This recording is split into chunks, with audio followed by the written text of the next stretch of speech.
আসসালামু আলাইকুম and welcome to my new YouTube channel and new video. So এটা আমার ইউটিউবের ফার্স্ট ভিডিও করতে যাচ্ছি, রান্নার রেসিপি ভিডিও। আর আজকে আমি রান্না করছি ইলিশ মাছ। ইলিশ মাছ এটা ভুনা বলতে পারেন, আবার ঝোলও বলতে পারেন, যে যেটার মতো আর কি রান্না করতে পারে।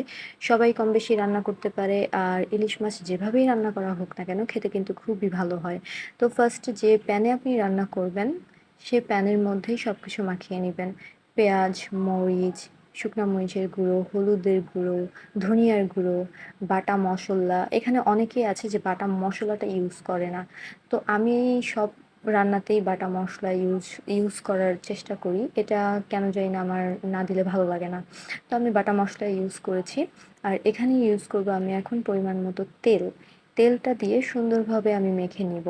অনেকে আছে যে মাংস রান্নার সময় যেভাবে আর কি মাংসটা কষিয়ে রান্না করতে পছন্দ করে মাখিয়ে, তো সেখানে কিন্তু মাংস রান্নাটা অনেক বেশি টেস্ট হয়।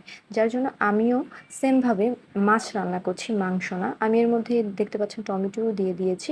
টমেটো ছাড়া আমার কেন জানি না তরকারি ভালো লাগে না, অসম্পূর্ণ লাগে। যার জন্য আমি টমেটো একদমই কুচি কুচি করে দিয়েছি, যেন বোঝাই যাবে না। তো আমি এর মধ্যে এখন দিয়ে দিচ্ছি মাছ। আর মাছগুলো আমি সুন্দরভাবে মেখে নিব।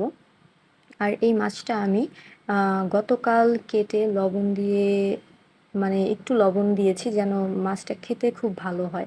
লবণ যদি আগে থেকে দেওয়া হয় তাহলে মাছের মধ্যে বিঁধবে ভালো, আর খেতেও কিন্তু খুবই টেস্ট লাগবে। বাট নর্মালভাবে যদি কেটে জাস্ট ওইভাবে রান্না করা হয় সেক্ষেত্রে কিন্তু লবণটা লাগবে না। তো এর মধ্যে আমি চুলা অন করে দেওয়ার পর এখন মাছটাকে সুন্দরভাবে কষিয়ে নিচ্ছি। আর কষানো অলরেডি হয়েও গিয়েছে, দেখতে পাচ্ছেন তেল কিন্তু উপরে উঠে এসেছে। কষানো ঠিকভাবে হলে দেন মাছটা আর কি খেতে টেস্ট লাগে। তো এখানে কষিয়ে নিয়েছি আমি পরিমাণ মতো। সুন্দরভাবে কষানোর পরে আমি এখানে পরিমাণ মতো পানি দিয়ে দিব। পানি যে যার মতো অ্যাড করতে পারে। কেউ যদি চায় ঝোল খাবে তাহলে সেক্ষেত্রে ঝোলের জন্য পানি দিতে পারে। বাট আমি ভুনা আর কি ট্রাই করছিলাম ফার্স্টে, যে একটু ভুনা ভুনা করব। পরে ভাবলাম যে না, ইলিশ মাছ তো একটু ঝোল রাখি। অতও ঝোল করিনি, আবার অতও বেশি ভুনা করিনি।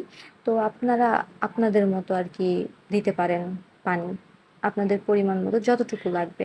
তো এর মধ্যে আমার ঢাকনা খুলে আমি জিরার গুঁড়া দিয়ে দিয়েছি। জিরার গুঁড়া দিলে কিন্তু মাছ রান্নার স্মেলটা অনেক বেশি ভালো হয়। আর লাস্টলি আমি দিয়েছি ধনিয়া পাতার গুঁড়া। ধনিয়া পাতা দেওয়ার পরেই কিন্তু আমি আর কিছুক্ষণ রেখেছিলাম চুলার উপরে, অ্যান্ড দেন আমার রান্না কমপ্লিট। সো যদি রান্নার ভিডিওটা ভালো লাগে অবশ্যই লাইক, কমেন্টস, শেয়ার করবেন এবং আমার ইউটিউব চ্যানেল